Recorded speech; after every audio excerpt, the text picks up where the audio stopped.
Alhamdulillahilladzi manna 'alaina bi wujudi sayyidil mawjudat.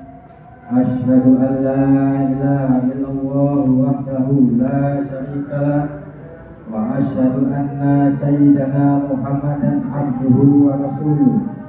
Allahumma shalli wa sallim wa barik ala sayyidina Muhammad wa ala alihi wa ashabihi wa ahli baitihi wa ashabihi wa tabi'ina wa man tabi'ahum bi ihsanin ila yaumil akhirah.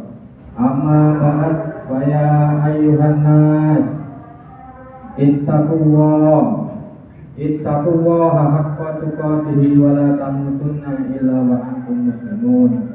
Wa'lamu anna Allah ta'ala qala fi kitabil karim, a'udzu billahi minasyaitonir rajim, bismillahirrahmanirrahim. Ya ayyuhalladzina amanu taqullaha haqqa tuqatih wa la tamutunna illa wa antum muslimun. Shadaqallahul adzim. Ma'asyiral muslimin, jamaah salat Jumat yang semoga selalu dimuliakan oleh Allah. Marilah kita selalu berusaha untuk selalu meningkatkan kualitas iman dan takwa kita kepada Allah Subhanahu wa taala. Bertakwa dalam arti takwa yang sebenar-benarnya, yaitu dengan menjalankan semua perintah-perintah Allah dan menjauhi larangan-larangan Allah. Pada kesempatan khutbah Jumat kali ini, kami akan menyampaikan tema yang berjudul 3 amal yang paling dicintai oleh Allah Subhanahu wa taala. Dalam hadis Nabi yang berbunyi, Ayul a'malu afdalu, ketika Nabi ditanya oleh sahabat Ibnu Mas'ud, amal apakah yang paling utama dan dicintai oleh Allah Subhanahu wa taala? Maka Nabi menjawab, as-sholatu ala waktiha, yakni sholat pada awal waktunya. Sholat pada awal waktunya, terutama sholat Jumat. Sholat Jumat sendiri itu artinya pahalanya sama dengan melaksanakan ibadah haji. Inna yaumal jum'ata hijjul fuqara, yang artinya beribadah sholat Jumat pahalanya sama besar dengan menjalankan ibadah haji. Maka dari itu lebih baik apabila datang waktunya sholat Jumat, kita datang pada waktu yang lebih awal. Karena apabila kita terlambat, maka kita tidak akan mendapatkan pahala tersebut.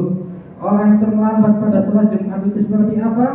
Orang yang terlambat saat sholat Jumat itu ketika khotib saat naik mimbar, maka saat itulah malaikat menutup buku yang mencatat pahala-pahala kita.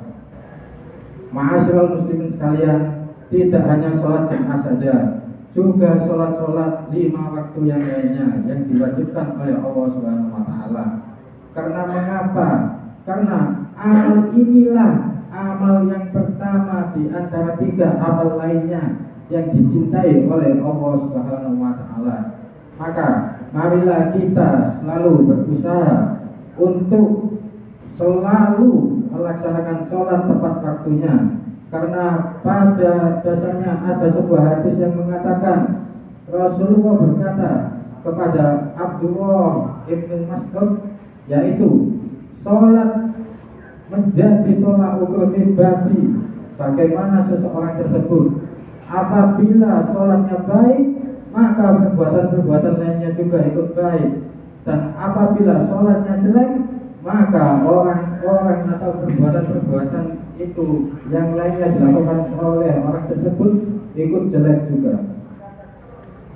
Antara lain keutamaan sholat selain yang telah kami sampaikan tersebut, juga terhindar dari sifat yang lalai dan munafik. Karena mengapa? Pada kita menjaga sholat tepat waktu, kita juga menjaga diri kita supaya menjadi pribadi yang disiplin dan tidak lalai pada tanggung jawab kita. Keutamaan lainnya sholat awal waktu, yaitu saat kita meninggal dan di akhirat kelak nanti, kita akan mendapatkan bantuan, yakni cahaya di hari akhirat kelak. sesuai dengan apa yang disebutkan oleh Abu Tirmidzi, barang siapa yang menjaga sholatnya, maka orang itu akan mendapatkan cahaya, bukti dan keselamatan di akhiratnya kelak. Dan begitu pun sebaliknya, apabila orang tersebut tidak menjaga sholatnya, maka orang tersebut akan digolongkan dengan orang-orang yang musyrik dan kafir, dan juga tidak diberikan bukti, cahaya dan keselamatan bagi orang tersebut. Ini juga didukung oleh Al-Quran surat Al-Ma'un ayat 5 yang berbunyi, A'udzubillahi minasyaitonirrajim, Bismillahirrahmanirrahim. A'udzubillah, inna sholata lidikri, sholatlah padaku, janganlah kamu lalai akan apa yang aku perintahkan padamu. Maka marilah kita menjaga sholat kita supaya kita tidak sampai lalai akan kewajiban kita. Maka selanjutnya yaitu amal yang kedua, kata Nabi, birrul walidain, berbakti kepada kedua orang tua kita. Janganlah kita berkata yang tidak baik dan berbuat tidak baik kepada kedua orang tua kita. Allah sangat membenci itu, karena sesungguhnya ridallahu ridahul walidain, ridha Allah itu ridha kedua orang tua kita. Maka sebaiknya kita melakukan orang tua kita dengan sopan, menghormati dan memuliakan mereka. Seperti contoh sahabat Nabi Muhammad SAW yang bernama Uwais Al-Qarni. Uwais sendiri adalah salah satu sahabat Nabi yang sering dikisahkan sebagai contoh anak yang baik dan soleh kepada kedua orang tuanya, terutama ibunya. Pada suatu ketika Uwais ingin berjumpa dengan Nabi Muhammad SAW, akan tetapi posisinya Uwais sendiri ada di Yaman, sedangkan Nabi Muhammad berada di Madinah. Jarak Yaman dan Madinah sendiri apabila di Indonesia sama dengan jarak Pelabuhan Merak dan Pelabuhan Banyuwangi. Maka dapat kita bayangkan seberapa jauh perjalanan Uwais Al-Qarni untuk bertemu Nabi. Maka dari itulah Uwais meminta izin kepada dari ibunya. Ibunya mengizinkan, akan tetapi dengan sebuah syarat, yang mana apabila sudah bertemu Nabi Muhammad, maka segeralah Uwais kembali kepada ibunya. Karena pada kondisi saat itu ibunya sedang sakit, maka Uwais akhirnya mengiyakan syarat dari ibunya. Maka berangkatlah Uwais Al-Qarni ini kepada Nabi Muhammad yang berada di Madinah. Akan tetapi sangat disayangkan, Nabi Muhammad sedang tidak berada di tempat karena sedang memimpin pasukan Islam dengan memerangi kaum yang non-muslim. Karena teringat oleh ibunya, maka Uwais setelah menitipkan salam pada Siti Aisyah, dia langsung kembali kepada ibunya. Karena Uwais sendiri sangatlah patuh kepada ibunya, Allah memberikan sebuah karunia. Ketika Uwais berdoa kepada Allah, maka doa tersebut akan dikabulkan oleh Allah Subhanahu wa Ta'ala. Semoga kita semua menjadi anak-anak yang soleh dan berbakti kepada kedua orang tua kita. Amin, amin, amin ya rabbal alamin. Maka selanjutnya yang terakhir, amal ketiga yang utama, yang paling dicintai oleh Allah Subhanahu wa Ta'ala, yaitu al-jihad fi sabilillah, berjihad atau selalu berjuang di jalan Allah Subhanahu wa Ta'ala.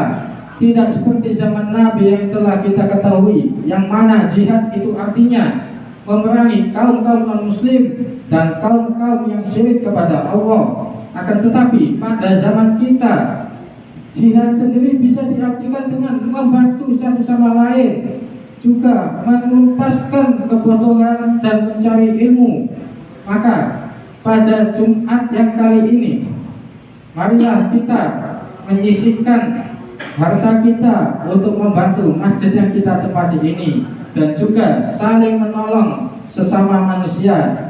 Karena hakikatnya manusia itu sendiri adalah makhluk sosial, makhluk yang saling tolong menolong. Apabila makhluk tersebut tidak saling tolong-menolong, maka dia tidak bisa bertahan di dunia ini.